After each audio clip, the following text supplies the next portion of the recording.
이사야 51장 3절 말씀 우리 함께 읽습니다. 시작.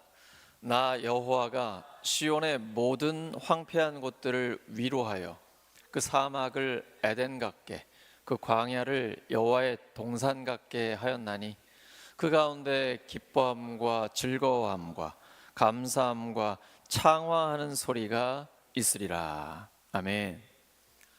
사막을 에덴처럼, 사막을 에덴처럼이라는 제목으로 하나님 말씀 전하겠습니다. 본문에서 위로하다라는 뜻의 히브리어 단어는 나함입니다. 두 번 반복해서 사용하고 있습니다. 하나님의 위로가 너무나도 확실함을 강조하고 있는 것이죠. 그래서 새 번역은 이렇게 번역했어요.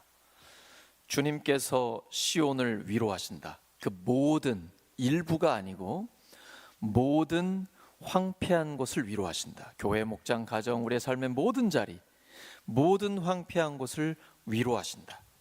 주님께서 그 광야를 에덴처럼 만드시고 그 사막을 주님의 동산처럼 만드실 때에 그 안에 기쁨과 즐거움이 깃들며 감사의 찬송과 기쁜 노래소리가 깃들 것이다. 하나님은 사막을 에덴처럼 변화시키십니다. 창조와 역사의 주님이시니까 가능하시겠죠? 우리 삶 가운데 새 창조를 일으켜 주십니다. 에덴은 더할 나위 없는 기쁨을 의미합니다. 하나님의 능력으로 황폐한 곳이 생명의 장소로 변합니다. 이것을 통해 기쁨과 즐거움, 감사와 찬송이 회복될 것입니다. 이 말씀은 유대인의 포로 귀환만 의미하는 게 아니에요. 궁극적으로 하나님 나라의 회복을 예언하고 있습니다. 예수 그리스도께서 십자가와 부활을 통해 우리의 죄와 사망의 황폐함을 천국으로 회복시키셨습니다. 예수님 선언하셨죠. 요한복음 10장 10절입니다. 도둑이 오는 것은 도둑질하고 죽이고 멸망시키려는 것뿐이요 내가 온 것은 양으로 생명을 얻게 하고 더 풍성히 얻게 하려는 것이라. 예수님 믿고 구원받은 게 끝이 아니고 시간이 흐르면 흐를수록 점점 더 풍성한 생명을 누리는 거예요. 그래서 신앙생활은 하나님을 점점 더 깊이 알아가는 것이고 그 하나님을 점점 더 깊이 경험하는 것입니다. 요한계시록 21장 4절입니다. 모든 눈물을 그 눈에서 닦아주시니 다시는 사망이 없고 애통하는 것이나 곡하는 것이나 아픈 것이 다시 있지 아니하리니 처음 것들이 다 지나갔음이로라. 세상에는 황폐한 땅과 같은 삶이 많습니다. 이번에 우크라이나 젤렌스키 대통령과 미국의 트럼프 대통령이 그 회담할 때 언성을 높인 이야기, 이게 뉴스에 회자되고 있는데요. 전쟁 중에 있는 우크라이나, 팔레스타인은 우리 땅이 얼마나 황폐한지를 극명하게 보여주고 있습니다. 어떤 이는 경제적인 어려움 속에서, 어떤 이는 관계의 깨어짐 속에서, 또 어떤 이는 영적인 침체 속에서 사막 같은 시간을 보냅니다. 그러나 하나님은 우리의 사막을 에덴처럼 변화시키십니다.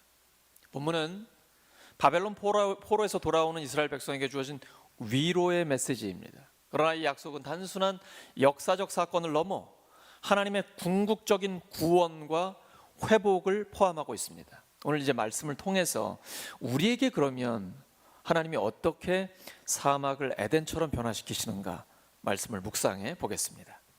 먼저 위로의 하나님을 신뢰하시기 바랍니다.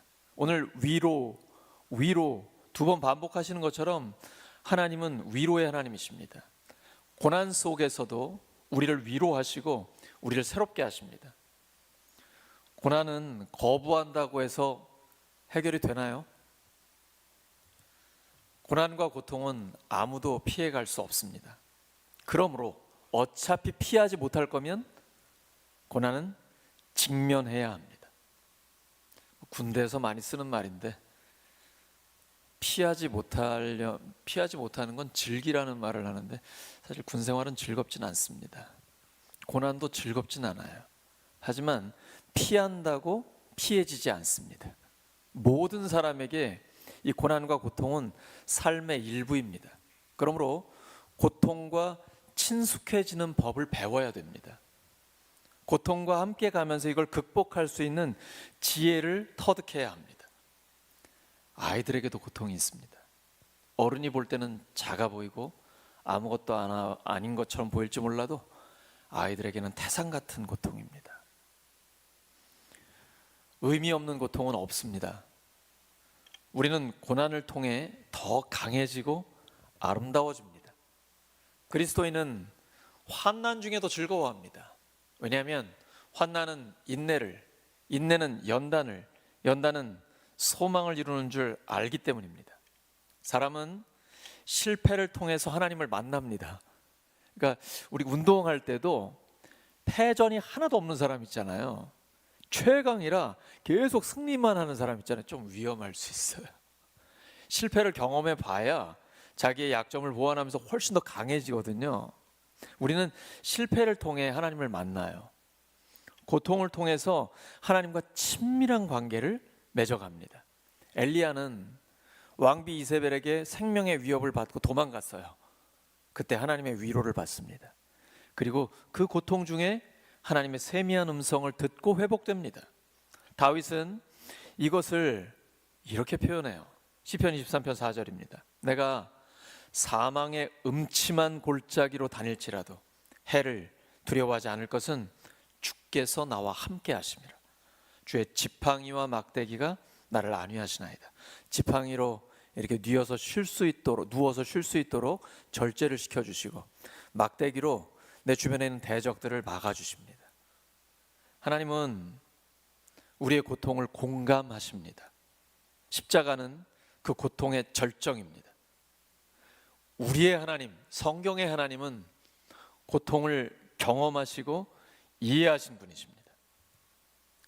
그래서 이 고통은 우리가 그리스도를 만나는 그 장소입니다. 예수님이 극심한 고통을 당하신 십자가는 우리가 하나님의 사랑을 경험하는 그 절정의 장소입니다. 고난은 변장된 축복입니다. 삶은 쉽지 않습니다. 살다 보면 예기치 못한 일들을 종종 만나게 됩니다. 신앙생활을 하다 보면 다양한 시험이 찾아옵니다. 시험에서 넘어지면 실수가 됩니다. 실수에도 불구하고 하나님은 우리를 선한 길로 인도하십니다. 그러나 실수를 저지른 뒤에 치러야 하는 대가는 작지 않습니다. 아브라함과 사라를 보세요. 하나님의 약속을 받고도 10년 동안 자식이 없습니다. 이때 사라가 더 급했던 것 같습니다. 여보, 나 애 못 나니까 내 여종 하갈을 줄 테니 동침하시오. 아브라함이 덥석 물었습니다. 큰 실수입니다. 하갈이 바로 임신을 했어요. 그리고 아이를 낳게 되니까 일이 수월하게 풀렸죠. 아브라함은 그게 하나님의 뜻이라고 오해했습니다. 우리는 하나님의 뜻이 아니라 인간적인 방법으로 문제를 해결하려고 할 때가 있습니다. 그때 별 무리 없이 내가 원하는 대로 이루어지면 하나님이 도우셨다라고 착각합니다. 하지만 일이 수월하게 진행되는 것이 덧친 경우가 있습니다. 문제가 풀리는 것 같지만 오히려 꼬입니다. 그렇기 때문에 위기를 만나 삶이 궁지에 몰렸을 때 결정을 미뤄야 하는 경우가 많습니다. 중대한 문제일수록 거리를 두고 문제에서 빠져나와 생각해야 합니다. 문제를 만났을 때는 객관성을 유지해야 합니다. 객관성을 잃어버리면 주관적인 생각과 욕심이 작용하면서 잘못된 결정을 하기가 쉽습니다. 이건 치명적인 실수가 됩니다. 기도하면서도 나 이거 하나님의 뜻이에요. 심지어 목회자도 그럴 수 있어요. 자기의 욕심이 거기에 들어가게 되면 자기 생각을 하나님의 뜻이라고 착각할 수 있습니다. 아브라함은 잘못된 방법으로 아이를 낳았고 무려 14년 동안 하나님의 말씀이 임하지 않았습니다. 임신한 하갈은 여주인 사라를 멸시했고 사라는 하갈을 학대했습니다. 콩가루 집안이 되었습니다. 아브라함은 힘들어도 사라를 통해 자녀를 주실 때까지 하나님의 약속을 기다려야 했습니다. 그러나 마귀는 종종 우리에게 이렇게 속삭입니다. 왜 그렇게 힘들게 살아? 좀 쉽게 살아라. 내가 너무 거룩한 소리로 마귀 소리를 흉내냈나요? 마귀는 광명한 천사처럼 옵니다. 조심하셔야 돼요. 마귀는 쉬운 방법들을 제시합니다. 그것은 유혹입니다. 속임수예요. 삶이 힘들 때 누군가가 쉬운 해결책을 제안하면 거절해야 됩니다. 이때 우리는 쉽게 끌려요. 하지만 쉬운 방법을 선택하면 마귀의 덫에 걸리고 맙니다. 아무 생각 없이 덥석 물어버리면 혹독한 대가를 지불해야 합니다. 믿음은 소망 가운데 인내하며 하나님의 때를 기다리는 것입니다. 그 가운데 하나님의 위로가 있습니다. 여기까지 인도하신 하나님이 앞으로도 우리의 길을 인도하십니다. 에베네셀의 하나님이 여호와 이레의 하나님입니다. 야고보서 1장 2절에서 4절입니다. 네, 형제들아, 너희가 여러 가지 시험을 당하거든 온전히 기쁘게 여기라. 이는 너희 믿음의 시련이 인내를 만들어내는 줄 너희가 알미라. 인내를 온전히 이루라. 이는 너희로 온전하고 구비하여 조금도 부족함이 없게 하려 함이라. 하나님이 우리를 더 성숙하게 만들려고 하시는 거예요. 그러니까 이건 믿음으로 인내하면서 소망 가운데 하나님의 때를 기다려야 돼요. 하나님은 하나님의 시간표에 따라 일하십니다. 하나님이 우리 시간표에 따라오시겠어요? 급하면 안 돼요. 그르칩니다. 하나님은 하나님의 시간표를 우리에게 알려주지 않으십니다. 우리에게 유익하지 않기 때문이에요. 우리가 그 때를 몰라야 항상 깨어 있습니다. 그리고 인내력을 키울 수가 있어요. 평생 하나님의 뜻에 순종하고 하나님의 때를 기다리는 훈련을 해야 합니다. 그것이 믿음입니다. 하나님이 하나님의 약속을 이루실 것을 믿는 것입니다. 사무엘은 이렇지 못했던 사울 왕에게 하나님의 말씀을 전해요. 사무엘상 15장 29절입니다. 이스라엘의 영광이신 하나님은 거짓말도 안 하시거니와 뜻을 바꾸지도 않으십니다. 하나님은 사람이 아니십니다. 그러므로 하나님은 뜻을 바꾸지 않으십니다. 하나님의 이 약속을 믿으면 어떤 일이 일어나도 걱정하지 않습니다.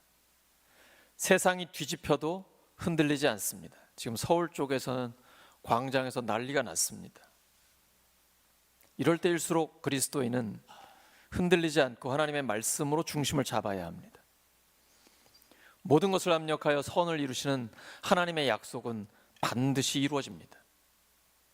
마음이 조급한 것은 하나님의 약속을 믿지 못하기 때문입니다. 상황에 휩쓸려서 반응해서는 안 됩니다. 아브라함은 사라의 조언을 듣고 하갈을 첩으로 맞아들인 것이 큰 실수였습니다. 우리는 주변 사람들의 조언보다 하나님의 말씀에 더 귀를 기울여야 합니다. 우선순위를 하나님께 두어야 합니다. 순서가 바뀌면 모든 것이 꼬입니다. 하나님께는 모든 것이 가능합니다. 하나님은 100세 된 아브라함에게 90세 된 사라에게 아들을 주셨습니다. 하나님은 약속을 반드시 지키십니다. 하나님은 창조와 역사의 주님이시고 결코 변하지 않으십니다. 하나님의 말씀을 가까이 하는 것을 먼저, 그 다음에 사람들의 말을 참고하는 것이 다음입니다. 우리는 가까이에 있는 사람들의 말을 들을 때 주의해야 합니다. 그것이 하나님의 뜻인지 인간적인 생각인지 분별해야 합니다. 예수님이 십자가에 죽으시고 부활하셔야 된다라는 말씀을 제자들에게 하셨어요. 이때 베드로가 아주 강하게 예수님을 만류하면서 뜯어 말립니다. 속으로는 이렇게 생각했을 거라고 봐요. 예수님, 정권을 잡으시고 저도 지금 한 자리 차지해야 되는데 죽음이 웬 말입니까? 예수님은 엄중하게 말씀하십니다. 마태복음 16장 23절입니다. 여러분 읽습니다. 시작. 예수께서 돌이키시며 베드로에게 이르시되 사탄아 내 뒤로 물러가라. 너는 나를 넘어지게 하는 자로다. 내가 하나님의 일을 생각하지 아니하고 도리어 사람의 일을 생각하는도다. 하나님의 일은 십자가를 지는 것입니다. 십자가 없이는 부활도 없습니다. 반면에 사람의 일은 십자가 없이 쉽고 편하게 살라는 것입니다. 그래서 우리에게는 영을 분별하는 것이 절실하게 필요합니다. 사람의 일이 아니라 하나님의 일을 생각해야 합니다. 특별히 문제를 만났을 때는 영적으로 더 민감해져야 합니다. 가까이 있는 사람의 말은 아무 경계심 없이 무비판적으로 받아들이는 경향이 있습니다. 그 말이 도움이 될 때도 있지만 해가 될 때도 있습니다. 그러므로 주변 사람들을 항상 조심하고 분별력을 향상시켜야 합니다. 하나님과 1대1의 관계 속에서 하나님이 우리에게 확신을 주시는 영적인 체험을 해야 돼요. 이거는 내 아내나 남편에게도 설명 못해요. 왜냐하면 하나님이 나에게 개인적으로 주신 확신이기 때문이에요. 이게 있어야 흔들리지 않아요. 하나님은 세계 선교, 국가, 교회, 목장, 가정, 개인에게 하나님의 뜻을 알려주십니다. 우리가 들으려고만 하면 들립니다. 말씀을 묵상하고 기도하면 선명하게 가르쳐 주십니다. 그러나 아브라함은 무려 14년 동안이나 하나님의 말씀을 듣지 못했습니다. 말씀의 기갈입니다. 아브라함이 인간적인 방법으로 하갈과 동침했던 85세부터 99세까지 하나님은 침묵하셨습니다. 하나님의 말씀이 끊어지는 것은 가장 큰 벌입니다.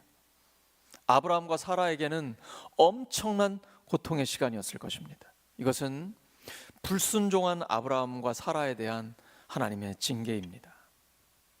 삶이 아무리 힘들어도 하나님의 말씀이 끊임없이 들리면 반드시 승리합니다. 하나님 말씀 잘 들리십니까? 그 말씀이 지금 내 영혼을 움직이고 있나요? 내 삶을 이끌고 있습니까? 그러면 이미 회복이 시작된 것입니다. 하나님이 진행하고 계신 것입니다. 삶이 아무리 힘들어도 하나님의 음성이 들리면 하나님의 회복은 반드시 이루어집니다. 하나님은 단순히 순간적인 회복을 시키시는 게 아니라 완전한 회복을 이루시기 때문이에요.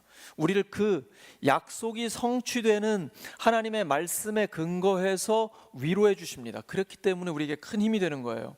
고린도후서 1장 3절과 4절입니다. 찬송하리로다 그는 우리 주 예수 그리스도의 하나님이시요 자비의 아버지시요 모든 위로의 하나님이시며 우리의 모든 환난 중에서 우리를 위로하사 우리로 하여금 하나님께 받는 위로로서 모든 환난 중에 있는 자들을 능히 위로하게 하시는 이시로다. 이제 위로받은 위로자가 되는 것이죠. 특별히 목장에서 가능해지는 것입니다. 이렇게 회복시키시는 하나님을 기대하시기 바랍니다. 회복의 출발은 하나님의 말씀에 귀를 기울이는 데 있습니다. 사도 바울이 광풍 속에서 하나님의 음성을 들었습니다. 그때부터 한 배 탄 모든 사람들에게 회복이 이루어졌습니다. 다 살았어요. 회복은 우리에게 있지 않아요. 우리가 할 수 있으면 왜 하나님을 의지하겠어요? 오직 하나님께만 있습니다. 하나님은 회복시키실 능력이 있습니다. 하나님은 하나님의 말씀으로 회복을 시키십니다. 그래서 회복운동은 묵상운동입니다. 말씀을 묵상하고 주의 깊게 들으면 반드시 새로운 길이 열립니다. 시편 119편 105절입니다. 주의 말씀은 내 발의 등이요 내 길의 빛이니이다. 이사야 51장 2절에 하나님 이렇게 말씀하세요. 너희의 조상 아브라함과 너희를 낳은 사라를 생각하여 보라. 아브라함이 혼자 있을 때에 내가 그를 부르고 그에게 복을 주어 창성하게 하였느니라. 75세에 하나님이 아브라함을 부르셨을 때 자녀 한 명도 없었어요. 그런데 하나님께서 그 아브라함 한 사람을 통해서 하늘의 뭇 별들처럼, 오늘날이 아니라 공해가 없는 하늘 보면 정말 쏟아질 것 같은 그 별들처럼 수많은 자손들을, 바다의 모래알들처럼 그 많은 자손들을 하나님이 허락하셨어요. 사라는 아이를 낳지 못하는 여성이었습니다. 그런데 하나님이 그에게 90세에 임신시켜 주셨고 아이를 주세요. 이스라엘은 나라가 망해서 회복이 불가능해 보였습니다. 마치 불임 여성이 아이를 낳은 것처럼 이스라엘도 하나님은 회복시켜 주셨습니다. 하나님은 우리의 삶에도 회복의 역사를 일으키십니다. 반드시 하나님의 역사는 우리에게 나타나게 됩니다. 한번 과거를 돌아보십시오. 하나님의 은혜를 생각하면 감사가 넘칩니다. 하지만 과거의 아픈 일들만 생각하면 상처 속에서 살아가게 됩니다. 아픈 과거와 상처는 우리의 발목을 잡습니다. 미래로 나아가지 못하게 합니다. 과거에 묶여 현재와 미래 모두 다 잃게 됩니다. 과거를 극복해야 현재가 있고, 과거를 극복한 현재가 미래를 열어냅니다. 지난날 하나님이 역사하신 놀라운 일들을 기억하는 사람은 현재의 삶에 힘이 생깁니다. 왜냐하면 앞으로도 그렇게 하시거든요. 그러니까 지금도 놀랍게 역사하시는 하나님을 경험할 수 있는 것이죠. 과거의 은혜를 되새기면 감사와 기쁨이 넘칩니다. 여호와로 인하여 기뻐하는 것이 우리의 힘입니다. 그러므로 아름다운 역사를 많이 가질수록 영혼에 힘이 생기고 행복해집니다. 지금부터가 중요합니다. 아름다운 역사를 계속해서 만들어가면 됩니다. 성경의 인물들이 경험한 하나님이 바로 나의 역사, 우리의 역사가 될 수 있습니다. 하나님은 어제나 오늘이나 영원토록 동일하시기 때문입니다. 이런 하나님의 역사는 작고 미미한 것에서부터 시작합니다. 중보기도를 할 때 1명, 2명부터 시작하는 거예요. 어떤 하나님의 일을 시작할 때 거창하게 계획하지 마시고 작은 것부터 시작하는 거예요. 하나님의 역사는 그렇게 시작돼요. 인간적인 눈에는 희망이 없어 보여요. 하지만 믿음의 눈에는 하나님의 비전이 보입니다. 성령께서 우리의 영을 깨워주시면 믿음의 눈이 활짝 열려요. 믿음은 바라는 것들의 실상이요 보이지 않는 것들의 증거입니다. 마태복음 13장에서 예수님은 천국을 누룩으로 비유하십니다. 여인이 가루 서말에다가 갖다 놓은 누룩과 같다라는 거예요. 시간이 흐르면서 이 가루 서말이 더 부풀어 오릅니다. 예수님의 십자가와 부활의 복음이라는 작은 누룩이 우리 교회 전체를 하나님의 꿈으로 부풀게 하는 것입니다. 하나님이 함께 하시기에 시간이 흐르면서 성령의 역사는 반드시 나타납니다. 인생의 황폐한 순간에도 하나님은 새 일을 행하십니다. 하나님은 갈대아 우르를 떠난 아브라함에게 내가 바라보는 땅을 너와 내 자손에게 주겠다 약속하셨고, 아브라함은 황폐한 광야에서 하나님의 복을 경험했습니다. 창세기 13장 14절과 15절입니다. 롯이 아브라함을 떠났죠. 먼저 선택권을 줬잖아요. 그 후에 여호와께서 아브라함에게, 양보한 아브라함에게 이렇게 말씀하세요. 너는 눈을 들어 너 있는 곳에서 북쪽과 남쪽 그리고 동쪽과 서쪽을 바라보라. 스케일이 크시잖아요. 보이는 땅을 내가 너와 내 자손에게 주리니 영원히 이르리라. 출애굽 이후 광야에서 방황하던 백성들, 하나님은 만나와 메추라기를 주셨고 반석에서 물을 내어 주셨습니다. 에스겔 37장에서 마른 뼈가 살아납니다. 하나님은 절망의 땅을 소생시켜 주십니다. 이사야 43장 19절입니다. 보라, 내가 새 일을 행하리니 이제 나타낼 것이라. 너희가 그것을 알지 못하겠느냐? 반드시 내가 광야의 길을, 사막의 강을 내리니. 고린도후서 5장 17절입니다. 그러므로 그런즉 누구든지 그리스도 안에 있으면 새로운 피조물이라. 이전 것은 지나갔으니 보라, 새 것이 되었도다. 우리는 지금 사막 같은 환경 바라보지 말고 하나님이 주실 에덴을 바라보아야 합니다. 예수님의 죽으심과 부활을 통해 이루어진 하나님 나라를 바라보시기 바랍니다. 하나님께서는 약속하신 것을 반드시 성취해 주십니다. 성경에는 회복의 하나님을 경험한 하나님의 사람들이 많이 나와요. 비록 요셉은 노예로 팔렸고 감옥에 갇혔지만 하나님의 은혜로 나중에 총리가 됩니다. 모압 출신 이방 여인 룻, 남편도 잃어버렸고 시어머니랑 베들레헴에 돌아왔습니다. 하지만 그녀의 삶은 황폐해 보였지만 하나님이 그녀를 보아스와 결혼하게 하셨고, 이후에 다윗 왕의 조상이 되고 심지어 예수 그리스도의 족보에까지 올라는 놀라운 복을 받게 됩니다. 하나님은 룻의 사막 같은 인생을 에덴으로 변화시켜 주셨습니다. 또한 바벨론 포로에서 돌아온 이스라엘 백성은 성전을 재건했어요. 하나님의 은혜를 경험합니다. 느헤미야 2장 17절과 18절입니다. 후에 그들에게 이르기를 우리가 당한 곤경은 너희도 보고 있는 바라. 예루살렘이 황폐하고 성문이 불탔으니 자 예루살렘 성을 건축하여 다시 수치를 당하지 말자. 우리 함께 읽어볼까요? 시작. 다시 수치를 당하지 말자. 한 번 더요. 시작. 다시 수치를 당하지 말자. 이게 느헤미야의 외침이에요. 믿음의 선포예요. 또 그들에게 하나님의 선한 손이 나를 도우신 일과 왕이 내게 이른 말씀을 전하였더니 그들의 말이 일어나 건축하자 하고 모두 힘을 내어 이 선한 일을 하려 하며 결국 하나님의 도우심으로 완성하게 됩니다. 하나님의 회복은 예수님의 십자가와 부활을 통해 이루어집니다.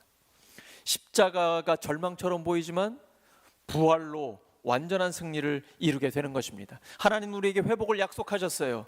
2번 반복하십니다. 강조하세요. 내 백성이 영원히 수치를 당하지 아니하리로다. 요엘 2장 25절에서 27절을 보시면 내 백성이 영원히 수치를 당하지 아니하리로다. 하나님의 약속입니다. 사울로 불리던 바울, 교회를 핍박하던 사람이지만 다메섹 도상에서 예수님 만나고 완전히 변화됩니다. 그의 영적인 상태는 사막과 같았지만 이후에는 에덴처럼 성령 충만한 삶이 됩니다. 요한계시록 21장 5절이에요. 보좌에 앉으시니가 이르시되 보라 내가 만물을 새롭게 하노라. 하나님은 만물을 새롭게 하십니다. 그때를 바라보면 믿음으로 인내할 수 있습니다. 하나님은 마침내 회복을 완성하실 것입니다. 이러한 하나님의 은혜를 받은 사람은 기쁨과 즐거움이 있고 감사와 찬양을 하나님께 드리게 됩니다. 이런 기쁨이 넘친 사람이 바로 아브라함의 아내 사라입니다. 오랫동안 아이를 못 낳는 사막 같은 인생이었는데 하나님이 이삭을 주셨을 때 창세기 21장 6절입니다. 이렇게 고백해요. 사라가 이르되 하나님이 나를 웃게 하시니 듣는 자가 다 나와 함께 웃으리로다. 하박국을 보세요. 3장 17절 18절. 비록 무화과 나무가 무성하지 못하며 포도나무에 열매가 없으며 감람나무에 소출이 없으며 밭에 먹을 것이 없으며 우리의 양이 없으며 외양간에 소가 없을지라도 나는 여호와로 말미암아 즐거워하며 나의 구원의 하나님으로 말미암아 기뻐하리로다. 항상 기뻐하는 일이 주 안에 있을 때 가능한 것입니다. 우리가 주의해야 될 게 있어요. 이스라엘 백성이 신광야에서 물이 없어서 모세를 원망합니다. 모세는 엎드렸고 하나님이 음성을 들려주세요. 하나님은 모세에게 이렇게 말씀하셨습니다. 여러분, 말씀을 들을 때 토시 하나도 틀리지 않게 정확하게 들으셔야 돼요. 하나님은 모세에게 이렇게 말씀하셨어요. 반석을 향해 물을 내라고 명령하라. 그런데 모세는 백성에게 이렇게 왜곡된 이야기를 합니다. 반역한 너희여 들으라. 우리가 너희를 위하여 이 반석에서 물을 내려. 그리고 지팡이로 반석을 2번 쳤습니다. 마치 자기에게 능력이 있는 것처럼 혈기를 부렸습니다. 하나님은 반석에서 물은 나오게 하셨습니다. 하지만 모세가 약속의 땅에 들어가는 것은 허락하지 않으셨습니다. 그리고 이렇게 말씀하세요. 민수기 20장 12절입니다. 여호와께서 모세와 아론에게 이르시되 너희가 나를 믿지 아니하고, 마치 자기에게 능력이 있는 것처럼 행동했죠.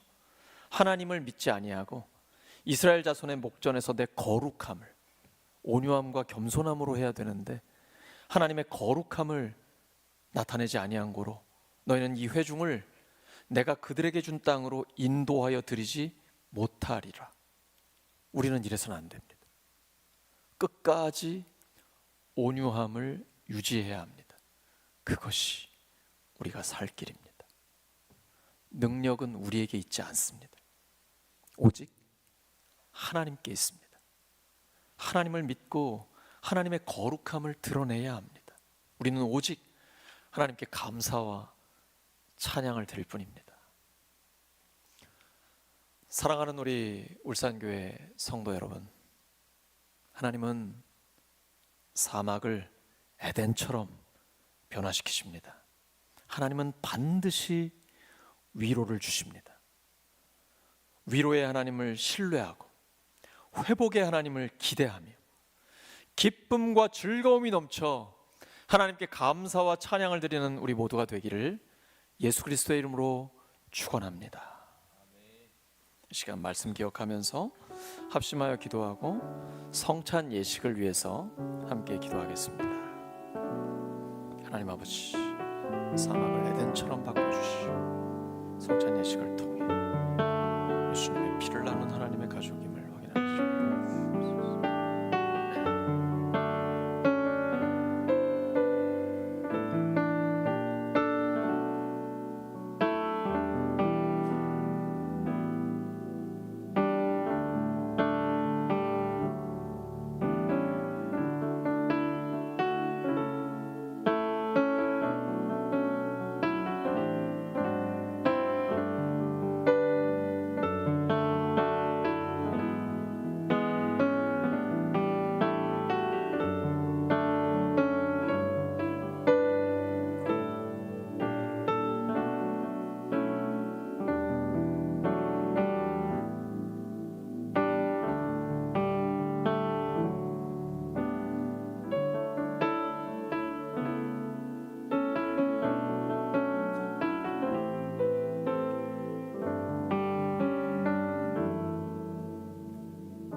감사하며 예수님의 이름으로 기도드립니다. 아멘. 이 시간 우리 모두 성찬 예식에 참여하는 참된 의미는 우리를 위해 피를 흘려 죄를 씻어주시고 구원하신 하나님의 은혜를 통해 주님과 더욱 친밀한 교제와 또 하나님께서 더 은혜를 더해 주시기를 간구하면서 구원의 확신을 갖는 것입니다. 예식을 통해서 주님과의 친밀한 영적인 교제가 이루어지고 하나님의 은혜를 깊이 경험하시기 바랍니다. 기도합니다.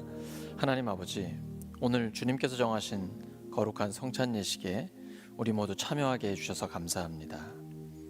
주님의 풍성한 은혜와 성령의 충만함으로 함께 해주셔서 이 떡과 포도주를 먹고 마실 때 예수님의 피를 나눈 하나님의 가족임을 확인하게 해주시고 새로운 힘과 생명으로 가득하게 하여 주시옵소서. 예수님의 이름으로 기도드립니다. 먼저 주님의 몸을 나누겠습니다.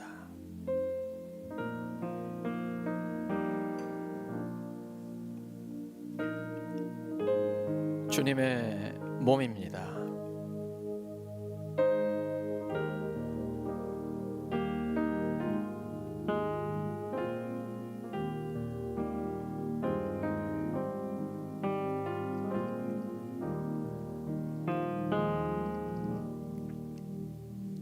분병하시겠습니다.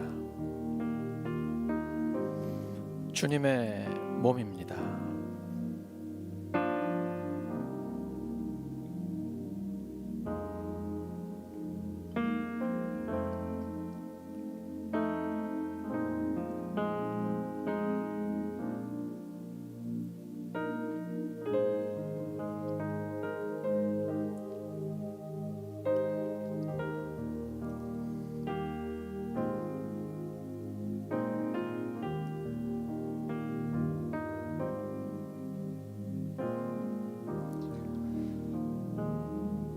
그들이 먹을 때 예수께서 떡을 가지사 축복하시고 떼어 제자들에게 주시며 이르시되 받아서 먹으라, 이것은 내 몸이니라 하셨으니 형제와 자매들을 위해 주신 예수 그리스도의 몸이 형제 자매들의 영혼과 육체를 보존하사 영생에 이르게 하시기를 원하며 그리스도께서 형제와 자매들을 위해 죽으심을 기념하기 위하여 이 떡을 받아 먹고 감사하는 마음으로 은혜를 받을지니라. 예수께서 이르시되 나는 생명의 떡이니 내게 오는 자는 결코 줄이지 아니할 터이요 나를 믿는 자는 영원히 목마르지 아니하리라.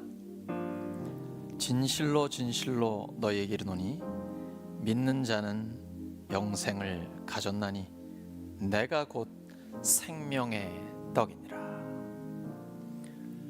아직 떡을 받지 못하신 분은 손을 들어서 표해 주시기 바랍니다.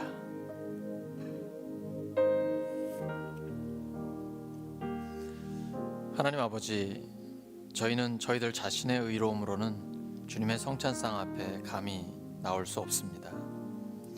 오직 주님의 풍성하시고 크신 자비를 의지할 뿐입니다. 저희는 떡을 위해 주님의 식탁 아래로 모일 만한 자격이 없습니다.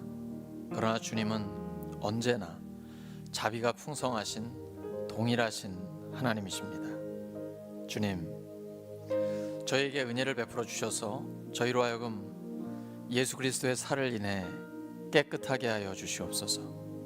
그래서 저희가 영원히 주님 안에 거하고 주님께서 저희 안에 거하시는 은총을